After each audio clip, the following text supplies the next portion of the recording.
اب یہ ہے کہ غسل کے سامان کی فہرست. نمبر 1، وافر، پاک اور صاف اور ضرورتاً نیم گرم پانی، بیری کے پتے، صابن یا شیمپو، کافور.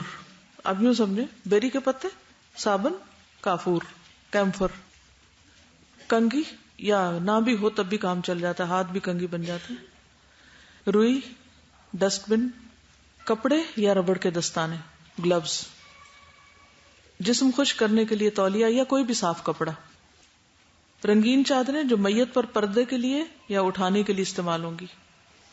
یہ کفن تو بعد میں ڈالا جاتا ہے نا، تو نہلاتے وقت چادر سے ڈھانک دیا جاتا ہے. جیسے بیڈ شیٹس ہوتی ہیں نا، وہ سب سے اچھی رہتی ہیں. وائٹ نہ ہو، کیونکہ وائٹ گیلے ہونے کے بعد نیچے سے ننگا ہونے لگتا ہے انسان. یوزڈ چادریں بھی استعمال ہو سکتی ہیں. اسی طرح اگر پردہ، کرٹن، اسکرین بنانی ہو تو اس کے لیے بھی چادریں، اگر کھلی جگہ پہ کر رہے ہیں. غسل دینے کی جگہ کا انتخاب کرتے ہوئے مندرجہ ذیل باتوں کو ذہن میں رکھنا ضروری ہے. نمبر 1، یہ جگہ صاف ستھری اور ہموار ہو. غسل کی جگہ کا انتخاب کرتے وقت پانی کے نکاس کو بھی چیک کرنا چاہیے. یہ نہ ہو کہ وہ میت کا سارا پانی پورے گھر میں پھیل جائے. غسل دینے کی جگہ اتنی کشادہ ہو کہ میت کے تختے کے علاوہ اطراف میں غسل میں مدد دینے والوں کے بیٹھنے اور غسل کا سامان اور بالٹیاں وغیرہ رکھنے میں مشکل نہ ہو. کھڑے ہو کر دینا ہو تو شاور اوپر سے اس کے ٹیپ اور اس کا انتظام ہو. پردے کا مناسب انتظام ہو. گھر میں اگر غسل خانہ بڑا نہیں تو کسی اور کمرے میں یا برآمدے وغیرہ میں عارضی طور پر چادریں تان کر یا خیمہ لگا کر غسل کے لیے بندوبست کیا جا سکتا ہے. ایسے جائے غسل کو اوپر سے بھی ڈھانپنا ضروری ہے کہ کسی اور کے گھر سے نظر نہ پڑے. میت کو نہلانے والا تختہ سر والی جانب سے قدرے اونچا ہوتا ہے، سلانٹنگ ہو، ایک طرف سے اوپر اور دوسری طرف سے نیچے، کہ استعمال شدہ پانی بہتا رہے. اس کے لیے سر کی طرف تختے کے نیچے 2 اینٹیں بھی رکھی جا سکتی ہیں. اگر تختہ آپ کو اسٹریٹ ملے تو آپ کیا کریں، سر کی طرف سے ذرا سا اوپر کر لیں. انشاءاللہ الہدیٰ میں جو مسئلہ ہے اس کی آپ کو پریزنٹیشن ابھی دکھا دیں گے. غسل کرانے والوں کے قریب استعمال شدہ اشیاء ڈالنے کے لیے کوئی ردی کی ٹوکری، ڈبہ یا لفافہ رکھا ہوا ہو. نیچے نہیں پھینکیں. ویسے میت کے اوپر سے جیسے روئی سے آپ ناک اور منہ وغیرہ صاف کرتے ہیں تو پھر وہ روئی پھینکنے کے لیے ڈسٹ بن ساتھ ہی رکھا ہونا چاہیے. غسل کا پانی بالٹیوں یا ٹب یا بڑے برتنوں میں وافر مقدار میں پانی تیار رکھا ہو تاکہ دوران غسل ختم ہونے پر تاخیر کا امکان نہ ہو. لٹکے نہیں کام. غسل کا پانی پاک اور صاف ہونا ضروری ہے. بوقت ضرورت پانی نیم گرم بھی کیا جا سکتا ہے. بیری کے پتوں کو کوٹ لیا جائے اور اسے غسل کے پانی کی تمام بالٹیوں میں ملا دیا جائے. اسی پانی کی ایک بالٹی میں کافور بھی ملا کر اسے الگ ایک طرف رکھ لیا جائے. یعنی ایک بالٹی میں کیا کریں گے، بیری کے پتے ساری بالٹیوں میں تھوڑے تھوڑے پیس کے ڈال دیں گے اور ایک بالٹی میں کافور ملا دیں پانی میں اور الگ ایک طرف رکھیں. یہ آخری بار بہایا جائے گا، جو تیسری بار ہو سکتی، 5ویں بار یا 7ویں بار، ایز پر نیڈ. اس کی کیا دلیل ہے کہ 3 بار پانی ڈالیں یا 5 یا 7؟ ام عطیہ انصاریہ کہتی ہیں کہ جب رسول اللہ صلی اللہ علیہ وسلم کی بیٹی کی وفات ہوئی، آپ وہاں تشریف لائے اور فرمایا 3 یا 5 مرتبہ غسل دے دو. یعنی سارے بدن پر 3 یا 5 مرتبہ پانی بہاؤ. اگر مناسب سمجھو تو اس سے بھی زیادہ دے سکتی، یعنی 7 دفعہ بھی ہو سکتا ہے. اور پانی اور بیری کے پتوں سے غسل دو. اور آخر میں کافور، یا یہ کہا کہ کچھ کافور کا استعمال کر لینا، چاہے پانی میں ڈال کے یا ویسے مل کے، یعنی خوشبو لگا دو. اور غسل ایک ہی دفعہ دیا جاتا ہے، 2 بار یا 3 بار نہیں، بلکہ ایک ہی دفعہ. جب آپ غسل دے رہے ہیں تو پانی 3 بار بہائیں یا 5 بار، یعنی سر سے لے کے پاؤں تک. لیکن یہ نہیں کہ آپ ایک دفعہ غسل دے کے تھوڑی دیر بعد پھر لے آئیں میت کو، یہ درست نہیں. مدد کرانے والے اشخاص، مدد کرانے والے، غسل دینے والے کے پاس صرف وہی لوگ موجود ہوں جو اس کی مدد کریں، ان کے علاوہ کسی بھی دوسرے کی موجودگی ناپسندیدہ ہے. غسل کی جگہ داخل ہونے سے پہلے تسمیہ اور غسل خانے میں داخل ہونے والی دعا پڑھ لیں، بسم اللہ اللہم انی اعوذ بک من الخبث والخبائث. لیکن اگر آپ کمرے میں دے رہے ہیں غسل یا صحن میں دے رہے ہیں تو کوئی بات نہیں، بسم اللہ پڑھ کے آپ کام شروع کر سکتے ہیں. میت کے کپڑے آسانی سے نہ اتریں تو کینچی سے کاٹ لیے جائیں. بہتر یہ ہے کہ اتار لیے جائیں تاکہ وہ استعمال ہو جائیں. اگر جسم بہت اکڑ چکا ہے تو پھر کاٹ کے اتار دیے جائیں. میت کو غسل دیتے وقت اس پر رنگدار اور گہرے پرنٹ کا کپڑا ڈالا جائے تاکہ گیلا ہونے پر بھی پردہ رہے. اور میت کو کپڑے کے نیچے سے ہاتھ پھیر کر غسل دیا جائے. یہ بہتر ہے کہ ہاتھوں پر کپڑے کی تھیلی چڑھائی ہو یا ربڑ کے دستانے پہنے ہوئے ہوں. غسل کرانے والوں کو دوران غسل آپس میں غیر ضروری باتیں نہیں کرنی چاہیے. اسی طرح اس موقع پر کوئی دعائیں وغیرہ پڑھنا بھی سنت سے ثابت نہیں. یعنی غسل کرتے وقت خاموشی اختیار کی جائے, ضروری بات کی جائے, دل میں اللہ کا ذکر کیا جائے, لیکن وہاں شور ہنگامہ کرنا کسی بھی قسم کا درست نہیں. ٹھیک ہے. نہلانے والے سب سے پہلے میت کا سر اٹھا کر آہستگی سے اسے بیٹھا ہونے کے قریب کریں. ٹھیک ہے. سب سے پہلے کیا کریں؟ مثلا اگر یہ میت ہے, لیٹی ہوئی ہے, تو سب سے پہلے کیا کریں؟ ذرا سا سر کی طرف سے اس کو یوں بیٹھنے والی پوزیشن میں بٹھائیں. سمجھ گئے؟ مردہ یوں لیٹا ہوا اس کو یوں کریں, اٹھائیں, اور اس کے پیٹ پر آہستہ آہستہ ہاتھ پھیریں تاکہ اگر جسم میں کوئی ایسا زائد مواد ہے جو اٹکا ہوا ہے تو وہ نکل جائے اور میت صاف ہو جائے. پھر اس کے بعد واپس نیچے رکھ دیں. یعنی لیٹے ہوئے پیٹ پہ نہیں ہاتھ پھیرنا, ذرا سا اوپر کو کر کے صاف کر لیں اور نرمی سے دبائیں. حدیث میں آتا ہے علی رضی اللہ عنہ آپ صلی اللہ علیہ وسلم کو غسل دے رہے تھے. رسول اللہ صلی اللہ علیہ وسلم کی کوئی ایسی چیز ظاہر نہیں ہوئی جو میت کی ظاہر ہوتی, کوئی گندگی نجاست نہیں نکلی. حضرت علی غسل دیتے ہوئے کہتے جا رہے تھے, میرے ماں باپ آپ پر قربان, میرے ماں باپ آپ پر قربان, آپ حیًا و میتاً, زندگی میں بھی اور وفات کے وقت بھی کتنے پاکیزہ رہے کہ آپ کے اندر سے کوئی گندگی نہیں نکلی. غسل دینے والا اب اپنے ہاتھ پر کپڑا باندھ لے, یعنی کوئی بھی سفید یا تولیہ یا گھر میں سیا ہوا کپڑا, جیسے تھیلیاں جیسی ہوتی ہیں, اور ہاتھ اس کے اندر داخل کر لیا جائے. یعنی ہاتھ ننگے سے نہیں غسل دینا, کیونکہ میت کے جسم کا بھی ایک پردہ ہے, تو ننگے جسم کو ہاتھ نہیں لگانا, کپڑے کے اندر سے یا پھر گلو پہن کر. رائٹ, سمجھ گئے؟ اوکے. اب کیا کریں؟ سب سے پہلے اس کو طہارت کروائیں, استنجا کروائیں. پیٹ دبا لیا, اس کو واپس رکھا, یا اگر کوئی سہارا دے کے بیٹھا ہوا, پہلا کام اس کو استنجا کرانا ہے تاکہ کوئی نجاست وغیرہ رہ گئی تو اچھی طرح جسم سے نکل جائے. یہ کپڑا جس سے استنجا کرایا یا گلو, اس کو نکال کر پھینک دیا جائے. کہاں؟ ڈسٹ بن جو پاس ہی رکھا ہوا ہے. میت خاتون ہو تو غسل سے پہلے سر کے بندھے ہوئے بال کھول دیے جائیں, چٹیا کھول دی جائے, کلپ نکال دیا جائے, یا جو بھی کوئی چیز اس نے باندھی ہوئی ہے, بنائی ہوئی ہے, سب کچھ ہٹا دیا جائے. بال پورے کھل گئے. دائیں طرف سے شروع کرتے ہوئے پورا وضو کرایا جائے. جیسے عام غسل میں بھی کیا کرنا ہوتا ہے, پہلے وضو کرتے ہیں, تو اسی طرح اس میں بھی پہلے دائیں طرف سے, یعنی اب میت لیٹی ہوئی ہے, ادھر سر ہے, ادھر پاؤں ہے, آپ نے بال کھول دیے, پہلے استنجا کرا دیے, پھر بال کھول دیے. اب شروع کہاں سے کریں گے؟ دائیں ہاتھ اٹھائیں گے, ہاتھ دھوئیں گے, پھر بایاں اٹھائیں گے. اس کے بعد کیا کرتے ہیں وضو میں؟ کلی. میت کو کلی نہیں کرائی جاتی, وہ جو روئی رکھوائی تھی, وہ روئی کا چھوٹا سا ٹکڑا اٹھا کے اسے ایک مگ پانی میں رکھا ہوا ہو, اس کے اندر سے پانی میں بھگو کے روئی سے کیا کریں, اوپر کے ہونٹ اٹھا کے, نیچے کے ہونٹ اٹھا کے, یا اگر وہ اکڑے ہوئے ہیں تو منہ کے اوپر ہی مل کے 3 دفعہ کلی کرا دیں. روئی کو کہاں کریں؟ ڈسٹ میں پھینک دیں. دوسری روئی اٹھائیں, اب ناک میں, پہلے دائیں طرف اور پھر دوسرے پھائے سے بائیں طرف, یا ایک دفعہ ایک روئی کا پایا لے کے اس سے کر کے, پھر دوسری دفعہ, پھر تیسری دفعہ, پھر پھینک دیں اس کو بن میں. ٹھیک ہے. اس کے بعد کیا کریں گے؟ اب سر دھویا جائے گا. ٹھیک. ناک اور کانوں میں صاف روئی لگا دی جائے, اٹکا دی جائے, یعنی دھو کے کلی وغیرہ کر کے پھر کانوں میں وہ ڈال دی جائے تاکہ پانی اندر نہ جائے. اب صابن کے جھاگ یا شیمپو سے سر اور داڑھی کے بال آہستہ آہستہ انگلیاں پھیر کر دھوئی جائیں. اب سر دھویا جائے. بقایا تمام غسل کپڑے کے نیچے ہاتھ ڈال کر کرایا جائے, خاص طور پر سطر کے مقامات پر کوئی نظر نہ پڑے, نہ ہی خالی ہاتھ سے میت کو ٹچ کریں.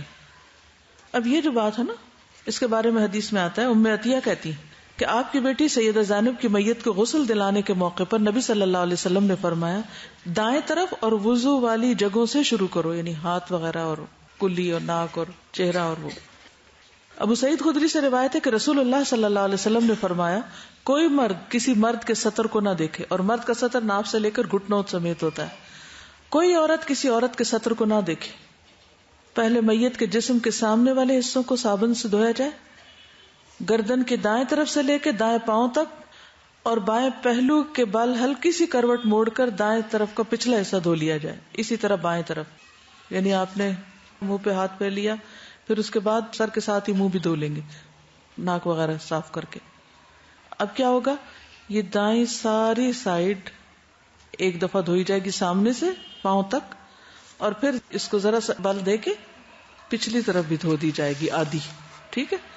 سیم پروسیجر لیفٹ سائڈ پہ، دائیں ہاتھ سے شروع کر کے گردن کے بعد کمر، ٹانگ، پاؤں تک دھو کے پھر اس کو ایسے ہی موڑ کے پیچھے سے بھی سارا دھو دیا جائے گا. اب ایک دفعہ ہو گئی. پھر دوبارہ کیا کریں گے، وہیں پھر رائٹ ہینڈ سے بازو وہ سارا شروع کر کے پیچھے سے کر کے پھر لیفٹ سائڈ پہ آ جائیں گے، پھر تیسری مرتبہ آ جائیں گے. ٹھیک. غسل طاق مرتبہ دیا جائے. آخری بار غسل دینے کے لیے پانی میں کافور ڈالنا مسنون ہے، یعنی پہلی دفعہ دوسری دفعہ کس سے کر لیں، بیری کے پتوں والے پانی سے، اور صابن بھی بے شک لگا لیں. صابن نہ ہو کسی کے پاس تو خالی بیری کے پتے بھی کافی، کیونکہ وہ دھونے کے لیے استعمال ہوتے. اور آخری بار کافور والا پانی ڈالیں. ٹھیک ہے. یا کافور ویسے بھی لگا سکتے ہیں اگر نہیں ہے تو، اور اگر کافور نہیں ملا تو کوئی بھی خوشبو لگا سکتے ہیں. ٹھیک ہے. خاتون کی میت تو غسل کے بعد بالوں کی کنگھی کر کے 3 چوٹیاں 3 لٹیں بنا کر پیچھے کو ڈال دی جائیں. یعنی بالوں کو کیا کیا جائے، کنگھی کر لی جائے. لیکن اگر کنگھی میں مشکل ہو رہی ہے، کوئی بھی ایسا مسئلہ ہے اور کنگھی نہیں ہے کوئی، تو ہاتھوں کے ساتھ یا کسی بھی طرح سارے بال پیچھے برابر کر کے اور اس کے بعد اس کی 3 لٹیں بنا لی جائیں. ام عطیہ بیان کرتی ہیں کہ رسول اللہ صلی اللہ علیہ وسلم ہمارے پاس تشریف لائے جس وقت ہم آپ کی بیٹی سیدہ زینب کو غسل دے رہے تھے. آپ نے فرمایا 3 بار، 5 بار، 7 بار، مناسب سمجھو تو اس سے بھی زیادہ بار غسل دو، خوب اچھی طرح دو. ام عطیہ بیان کرتی ہیں میں نے عرض کیا طاق عدد میں، آڈ نمبر؟ آپ نے فرمایا ہاں، اور آخری بار اس میں کچھ کافور بھی ملا دینا. جب فارغ ہو تو مجھے اطلاع کر دینا. جب ہم فارغ ہوئی تو ہم نے آپ کو اطلاع کی. آپ نے ہماری طرف اپنا تہبند پھینک کر فرمایا یہ اندر ان کے بدن پر لپیٹ دو، یعنی پہلا ریپ اس سے کرو. ام عطیہ بیان کرتی ہیں ہم نے ان کے بالوں کے 3 حصے کر کے کنگھی کی اور پیچھے ڈال دیے. ٹھیک ہے. جو حدیث میں آ رہا ہے وہ پیچھے ڈالنے کا ذکر ہے، اسی لیے میں نے آگے کی بات نہیں کی. یعنی جو حدیث کے لفظ ہیں اس میں پیچھے ہی ڈالنے کو کہا گیا ہے. یعنی کہ پیچھے سے مطلب یہ ہے کہ کر کے پیچھے ہی کر دیں، ضروری نہیں کہ آگے ڈالیں. 3 لٹے سے مطلب یہ ہے کہ ایک دائیں طرف ایک بائیں طرف ایک درمیان میں، یعنی کھلے بال چھوڑ دیے جائیں لیکن لٹیں اس طرح سیدھی سیدھی کر کے 3 پارٹ اس کے کرنے، کیونکہ جو حکم آیا ایسا ہی. اگر میت کو دھویا نہ جا سکے تو تیمم کرایا جا سکتا ہے، جیسے کوئی جل جائے یا کوئی کیمیکل اس کے اوپر پڑ جائے یا پانی میں ڈوب کے مرا ہو، لاش دیر سے ملی اور بالکل ہی جسم گل رہا ہو، یا کسی حادثے میں ٹکڑے ٹکڑے ہو گیا ہو. یہ کہتی ہیں کہ سانپ کے ڈسنے سے چھالے بن جاتے ہیں اور بدن پھول جاتا ہے ایک دم زہر سے. تو ایسی صورتوں میں اگر دھونا ممکن نہ ہو کہ دھونے سے وہ جسم الگ ہونے لگے تو اس صورت میں تیمم کرا دیا جائے. تیمم کا طریقہ آتا ہے، وہی طریقہ کرنا ہے. حضرت عائشہ سے روایت ہے کہ جب صحابہ کرام نے رسول اللہ صلی اللہ علیہ وسلم کو غسل دینے کا ارادہ کیا تو آپس میں کہنے لگے اللہ کی قسم ہمیں علم نہیں کہ کیا کریں. کیا ہم آپ کے کپڑے اس طرح اتاریں جس طرح ہم اپنے مردوں کے اتارتے ہیں، یا کپڑوں سمیت ہی غسل دیں؟ جب اختلاف مزید بڑھا تو اللہ تعالیٰ نے ان سب پہ نیند طاری کر دی، حتیٰ کہ سب کی گردنیں سینوں کی طرف ڈھلک گئیں. پھر کسی نامعلوم آدمی کے گھر کے ایک گوشے سے غیبی آواز آئی کہ رسول اللہ صلی اللہ علیہ وسلم کو کپڑوں سمیت غسل دو. تو صحابہ کرام نے رسول اللہ صلی اللہ علیہ وسلم کو قمیص سمیت غسل دیا. وہ قمیص کے اوپر سے پانی ڈالتے تھے اور ہاتھوں کے بجائے قمیص سے ہی ملتے جاتے تھے، یعنی اسی قمیص کے اوپر سے ہاتھ پھیر کے آپ کو غسل دیا گیا، آپ کے کپڑے نہیں اتارے گئے. جی 7 دفعہ رائٹ دھوئیں گے، 7 دفعہ لیفٹ، اسی طرح ایک دفعہ کر کے پھر دوسری دفعہ دائیں طرف سے ہو گیا، پھر بائیں طرف اسی طرح وہی امر، پھر دائیں طرف سے، پھر بائیں طرف، پھر دائیں طرف، پھر بائیں طرف. آخری دفعہ جو بھی ہو، 5ویں ہو یا تیسری یا 7ویں، آخری دفعہ کافور والا. نہیں صابن ہر دفعہ نہیں لگانا، پانی 3 دفعہ بہانا. جی یعنی صابن آپ چاہیں تو کٹھا ہی لگا لے ایک ہی دفعہ اوپر آخر تک، اور پھر اس کے بعد پانی 3 مرحلوں میں بہانا ہے، یا 5 میں یا 7، اور پہلے دایاں پھر بایاں، دایاں بایاں، اس طرح. یہ نہیں کہ 7 دفعہ سارا پہلے دایاں اور 7 دفعہ بایاں، دونوں طرف الٹ. اچھا اب ہے کفن کا مرحلہ. کپڑا کفن کے لیے صاف ستھرا سفید کپڑا استعمال کرنا افضل ہے. رسول اللہ صلی اللہ علیہ وسلم کا فرمان ہے سفید لباس پہنا کرو، یہ تمہارا بہترین لباس ہے اور اسی میں مردوں کو کفن دیا کرو. یعنی خصوصاً مردوں کے لیے سفید لباس پسندیدہ ہے. رسول اللہ صلی اللہ علیہ وسلم نے فرمایا جب کوئی آدمی اپنے بھائی کو کفن دینے کا ذمہ دار بنے کہ میں دوں گا یہ، تو اچھا کفن دے، گھٹیا قسم کا نہیں، کیونکہ مردوں کو اپنے کفنوں میں اٹھایا جائے گا اور اسی لباس میں وہ ملاقاتیں کریں گے. مردوں کو آگے نہیں پتا کہ کس جگہ، ہو سکتا ہے کہ جہاں ان کی روحیں برزخ میں ہیں یا جو بھی، اور اسی میں وہ وہاں ملاقاتیں کریں، کیونکہ قیامت کے دن تو سب ننگے بدن اٹھائے جائیں گے. ہو سکتا ہے بعد میں پھر پہنا دیے جائیں، تو اچھا لباس پہنا ہے. کفن کے لیے کپڑے کی مقدار یا پیمائش اتنی ہو کہ آسانی سے میت کا تمام جسم ڈھانپا جا سکے. نامکمل اور ناکافی کفن کسی مجبوری کے علاوہ یا عذر کے علاوہ ناپسندیدہ ہے، کیونکہ اس سے جسم کھلنے کا اندیشہ ہے. کیونکہ کفن پہنانے کے بعد قبر میں اتارنا ہے، اگر وہ آدھا ادھورا پہنایا ہوا، یہ نہ آپ قبر میں اتار رہے ہو کفن کھول کے کہیں جائے اور بے حرمتی ہو میت کی، سمجھ رہے؟ تو اس لیے کھلا کپڑا ہونا چاہیے. نبی صلی اللہ علیہ وسلم نے ایک دن خطبہ ارشاد فرماتے ہوئے ایک صحابی کا تذکرہ فرمایا جسے وفات کے بعد ناکافی کفن میں لپیٹا گیا اور رات کو دفن کیا گیا. راوی کہتے ہیں کہ نبی صلی اللہ علیہ وسلم نے ہمیں اس بات پہ ڈانٹا کہ میت کو رات کو دفن نہ کیا جائے الا یہ کہ انسان مجبور ہو. مزید فرمایا جب کوئی مسلمان اپنے بھائی کو کفن دے تو ممکن ہو تو اچھا کفن دے. اچھے کفن سے مراد یہ کہ صاف ستھرا ہو، موٹا ہو، بدن چھپانے والا ہو اور درمیانی قسم کا ہو. اس سے مراد مہنگا اور نفیس کپڑا نہیں ہے، ریشمی ہو یا بہت باریزے کا کفن دینا شروع کر دیں اور اس طرح کے کام نہیں ہے. معقول بس کپڑا ہو. ضروری نہیں کہ بالکل نیا کپڑا ہو، اگر دھلا ہوا ہے تو بھی اس سے دیا جا سکتا ہے. بعض لوگ آب زمزم میں دھوتے ہیں، اس کی کوئی حقیقت نہیں ہے، اپنی تسلی کے لیے ایسا کرتے ہیں. تو اگر وہ اس کو پانی لگا ہوا ہو یا دھلا ہوا تو بھی کوئی حرج نہیں ہے. حضرت عائشہ کہتی ہے کہ میں ابو بکر رضی اللہ عنہ کی خدمت میں حاضر ہوئی، یعنی جب وہ فوت ہونے والے تھے، تو انہوں نے پوچھا رسول اللہ صلی اللہ علیہ وسلم کی وفات کس دن ہوئی تھی؟ حضرت عائشہ نے جواب دیا پیر کے دن. انہوں نے پوچھا آج کون سا دن ہے؟ کہا آج پیر کا دن ہے، یعنی منڈے. ابو بکر نے کہا پھر مجھے بھی امید ہے کہ اب سے رات تک میں بھی رخصت ہو جاؤں گا. ہر چیز میں پیروی کرنا چاہتے تھے. اس کے بعد انہوں نے اپنا کپڑا دیکھا جسے مرض کے دوران میں آپ پہن رہے تھے. اس کپڑے پر زعفران کا دبا لگا ہوا تھا. انہوں نے فرمایا میرے اس کپڑے کو دھو لینا اور پھر اس کے ساتھ 2 اور ملا دینے، کیونکہ 3 کپڑوں میں کفن دیا جاتا ہے، اور مجھے اسی میں کفن دے دینا. میں نے کہا یہ تو پرانا ہے. فرمایا زندہ آدمی نئے کپڑے کا مردے کی نسبت زیادہ حقدار، یعنی اگر زندہ لوگوں کے لیے نیا کپڑا نہیں تو پرانا ان کے لیے رکھنے کے بجائے پرانا میت کو دیا جا سکتا اور نیا زندہ کو دیا جا سکتا. لیکن اگر زندہ کے لیے بھی نیا اور مردہ کے لیے بھی نیا ہے تو دونوں کو پھر اچھا ہی دے. اور فرمایا یہ تو تھوڑی مدت کے لیے ہوتا ہے کہ کچھ عرصے کے بعد کفن بھی گل سڑ جاتا ہے، پرانا ہو جاتا ہے، مٹی میں مل جاتا ہے. اب کفن کے اجزاء، کفن کیسا ہوتا ہے؟ کفن میں مرد اور عورت کے لیے 3 بڑی چادریں استعمال ہوتی ہیں، اور بس 3 بڑی چادریں. سیدہ عائشہ بیان کرتی ہیں رسول اللہ صلی اللہ علیہ وسلم کو 3 یمنی سفید روئی کی بنی ہوئی سہولی چادروں میں کفن دیا گیا. اس میں نہ قمیص تھی نہ پگڑی تھی، صرف چادریں تھی. حضرت عائشہ فرماتی ہیں ہم نے نبی صلی اللہ علیہ وسلم کو یمن کی 3 نئی سفید سہولی چادروں میں کفن دیا جس میں قمیص تھی نہ امامہ، یعنی قمیص کرتا سی کے نہیں پہنایا گیا اور نہ کوئی ٹوپی اور نہ کوئی سر کا الگ کپڑا تھا، بس اسی میں لپیٹ دیا گیا. اگر ہو سکے تو ایک ہلکی دھاری دار چادر کفن میں شامل کر لی جائے. سنن نبی داؤد کی کوئی روایت انہوں نے لکھی ہے کہ جب تم میں سے کوئی فوت ہو جائے اور اگر مل سکے تو کفن میں ایک دھاری دار چادر شامل کر لی جائے، یعنی ایسا کیا جا سکتا ہے. یعنی یمنی کپڑے کے اندر دھاریاں ہوتی. ٹھیک. عورت اور مرد کے کفن کا فرق. عورت کو کفن دینے کے بارے میں سنت سے فرق کی کوئی دلیل نہیں ملتی، اور جس حدیث میں 5 کپڑوں کا ذکر ہے وہ ضعیف ہے، اس لیے عورت کو بھی مرد کی طرح ہی کفن دیا جائے گا. علامہ البانی فرماتے ہیں اس مسئلے میں عورت مرد کی طرح ہی ہے، کوئی تفریق کی دلیل نہیں. البتہ لیلہ بنت قانف والی حدیث جس میں نبی صلی اللہ علیہ وسلم کی بیٹی کو 5 کپڑوں میں کفن دینے کا ذکر ہے، اس کی سند درست نہیں. ابن جریج کہتے ہیں کہ میں نے عطا سے پوچھا عورت کو کتنے کپڑوں میں کفن دیا جائے گا؟ انہوں نے کہا 3 کپڑوں میں، اور ایک کپڑا سب سے اوپر ہوگا جس میں اس کو لپیٹا جائے گا.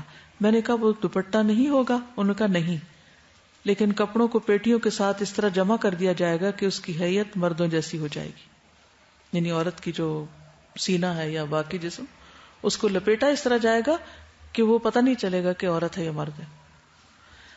حضرت عائشہ فرماتی ہیں کہ ہم نے نبی صلی اللہ علیہ وسلم کو اسی طرح یہ 3 کپڑوں میں کفن دیا تھا. لیکن 5 کپڑوں کا جو جواز ہے اس میں آراء ملتی ہے، اوپینینز ہیں، حدیث نہیں ہے. تو بہتر کیا ہے پھر؟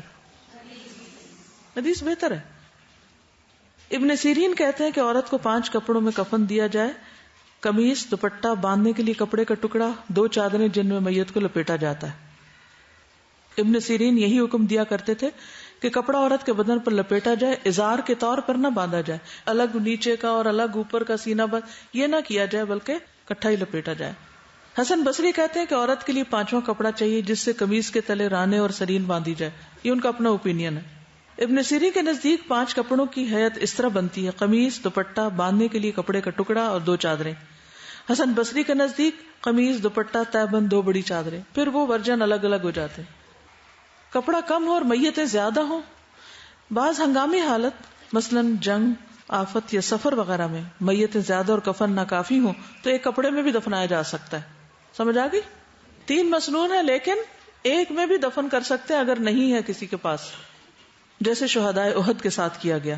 یہ 70 لوگ ایک دن شہید ہو گئے تو اتنے کفن لانا مشکل ہو گیا. اور مصعب بن عمیر کو کس طرح دیا گیا کفن کہ سر ڈھانپتے تھے تو پاؤں کھل جاتے، پاؤں ڈھانپتے سر کھل جاتا، تو اسخر گھاس ڈال دی گئی. اسی طرح جب حمزہ شہید ہوئے یا کسی دوسرے صحابی کا نام لیا، فرمایا وہ بھی مجھ سے افضل تھے، لیکن ان کے کفن کے لیے بھی صرف ایک چادر ملی تھی. مصعب بن عمیر کا تو آپ کو معلوم ہے کہ کس طرح مکہ میں جو ایک دفعہ کپڑا پہن لیتے تھے پھر نہیں پہنتے تھے، اور ان کے کپڑے امپورٹ ہوتے تھے اور انتہائی قیمتی ہوتے تھے، ایسی خوشبو لگاتے تھے کہ جہاں سے گزرتے لوگوں کو پتہ چل جاتا کہ مصعب بن عمیر ہے. لیکن جب اسلام لائے تو والدہ سخت ناراض ہو گئی، نان نفقہ بند ہو گیا.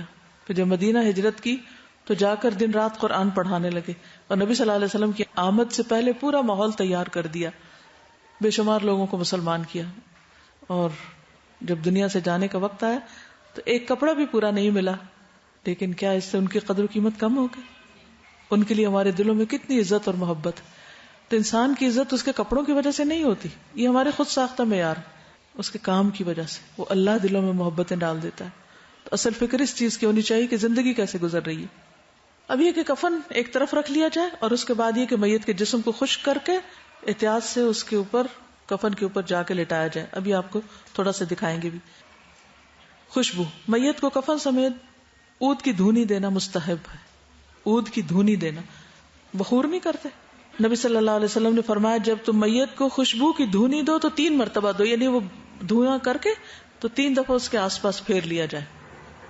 اسما بنت ابی بکر نے اپنے گھر والوں سے کہا جب میں مر جاؤں تو میرے کپڑوں کو خوشبو لگانا، پھر میرے بدن پہ حنوط لگانا، میرے کفن پہ نہیں چھڑکنا اور میرے جنازے کے ساتھ آگ نہیں رکھنا.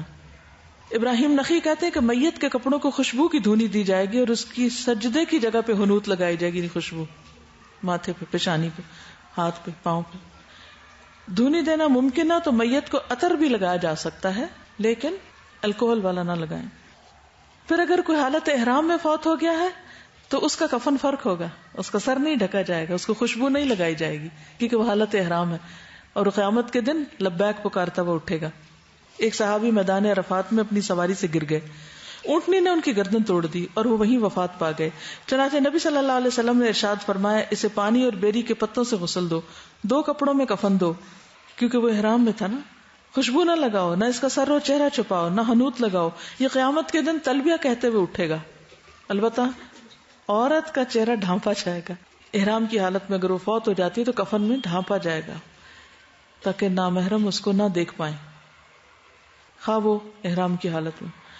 غسل دینے والے کے لیے خود غسل کرنا یہ مستحب اور بہتر ہے، واجب نہیں، فرض کے درجے میں نہیں. اسی طرح میت کو غسل دیتے وقت باوضو ہونا ضروری نہیں. کیا کہا میں نے؟ میت کو غسل دیتے وقت باوضو ہونا ضروری نہیں، افضل ہے، مستحب ہے لیکن ضروری نہیں. بعض لوگ پوچھتے ہیں اچھا ہم پیریڈز میں ہم ہاتھ لگا دیں؟ کچھ نہیں ہوتا، لگا سکتے ہیں، شریک ہو سکتے ہیں، منع نہیں ہے. رسول اللہ صلی اللہ علیہ وسلم نے فرمایا جو کسی میت کو غسل دے وہ خود غسل کر لے اور جو اس کو اٹھائے وہ وضو کر لے. تو یہ مستحب کے حکم میں ہے، فرض نہیں ہے. عبداللہ بن عمر کا قول ہے ہم میت کو غسل دیتے، پھر ہم میں سے کوئی غسل کرتا کوئی نہیں بھی کرتا تھا. ٹھیک ہے.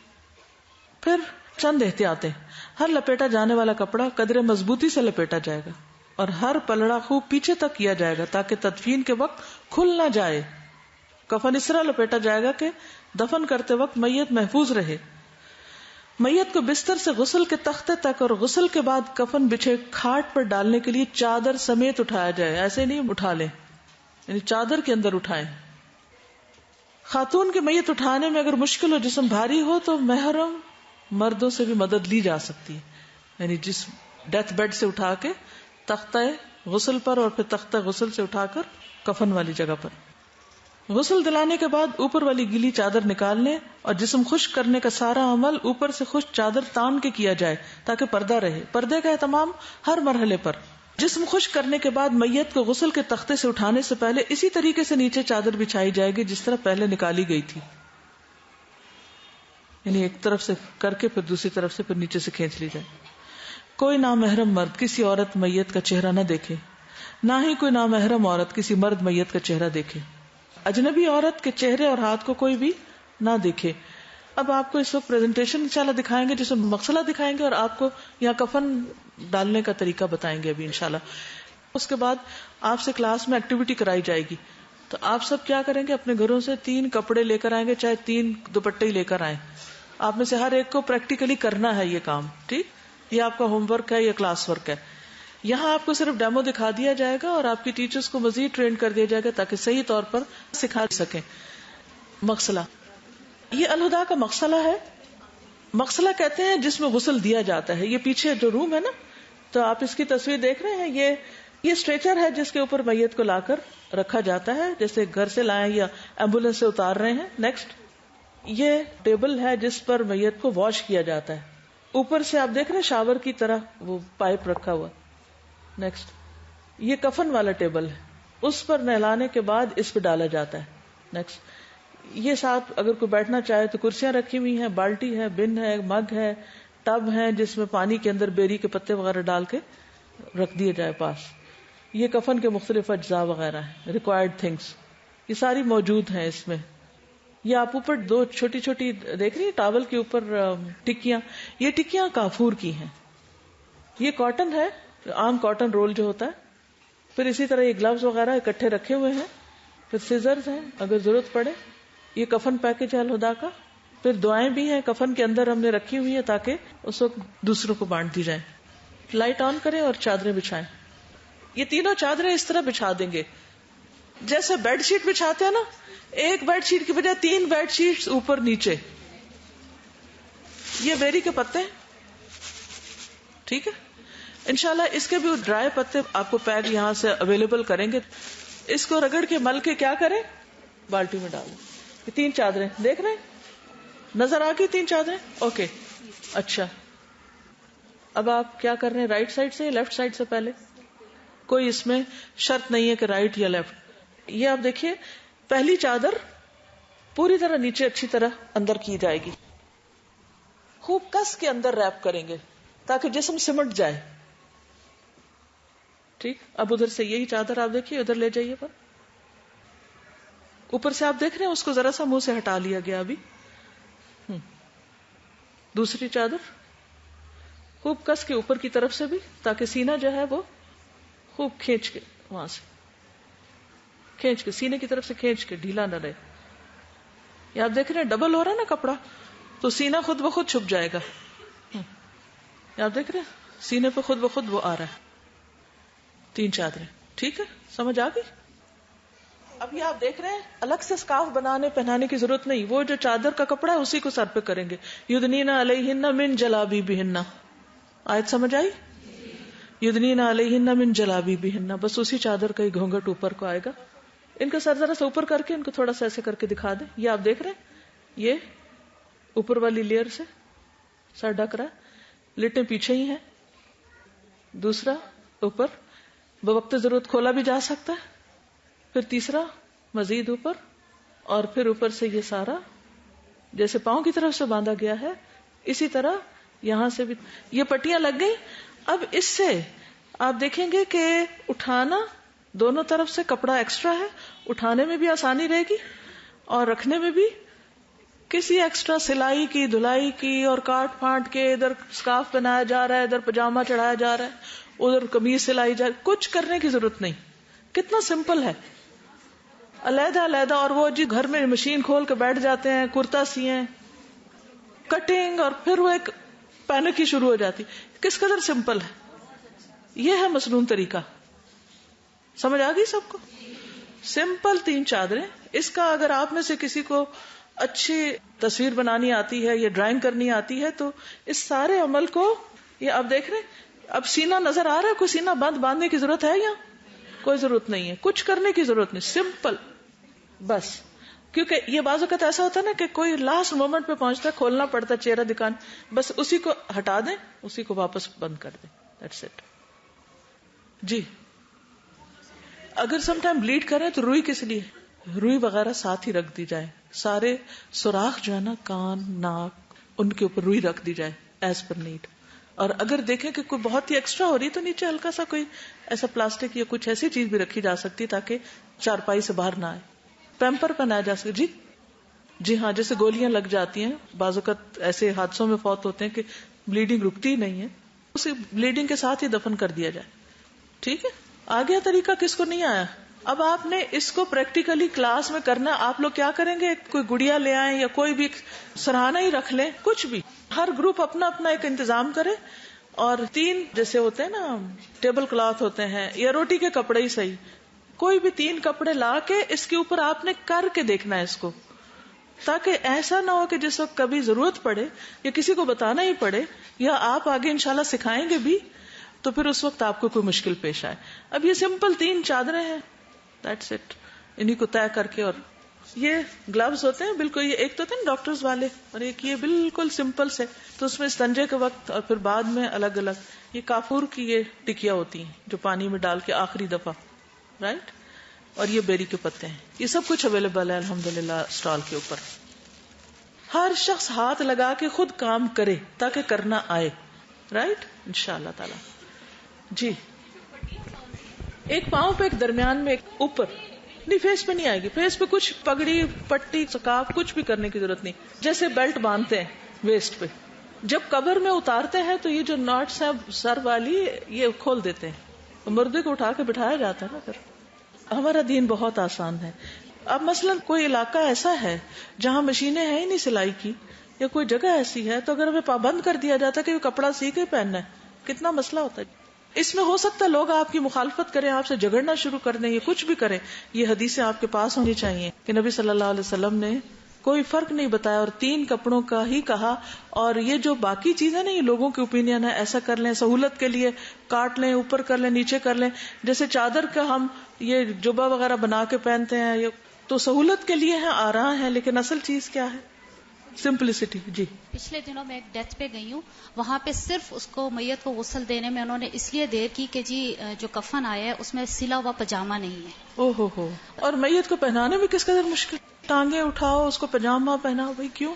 پھر جب اس کو وہ کفن پہنایا جاتا ہے تو مردے کو اچھی خاصی تکلیف کا سامنا کرنا پڑتا ہے.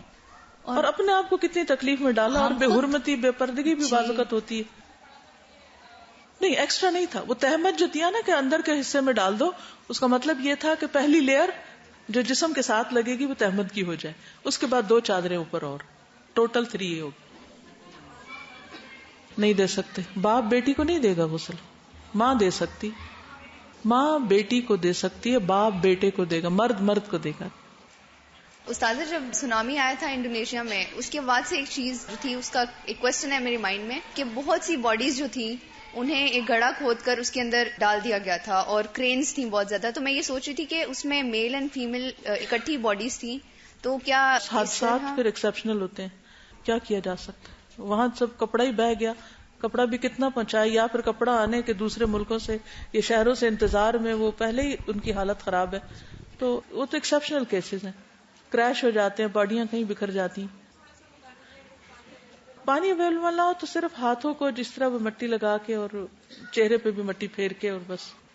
کہ میرے پاس ایک آدمی آتا ہے, وہ تبلیغ کے سلسلے میں 4 مہینے اور 1 سال لگاتا ہے, تو آ کے وہ بتا رہا تھا کہ بعض علاقوں میں ہم جاتے ہیں تو لوگ بیمار ہوتے ہیں, آخری سانسیں لے رہے ہوتے ہیں, لیکن ڈیتھ نہیں ہوتی. تو چونکہ ان کو نہلانا نہیں آتا تو وہ کہتے ہیں کہ اسی حالت میں اس کو نہلا دو, جب یہ مرے گا تو پھر ہم اس کو دفنا دیں گے. تو یہ عمل آنا کتنا ضروری ہے, بہت ضروری. انشاءاللہ تعالی باقی چیزیں کل کر لیں گے. جزاکم اللہ خیرن. سبحانک اللہم و بحمدک اشہد ان لا الہ الا انت استغفرک و اتوب الیک. السلام علیکم و رحمۃ اللہ وبرکاتہ.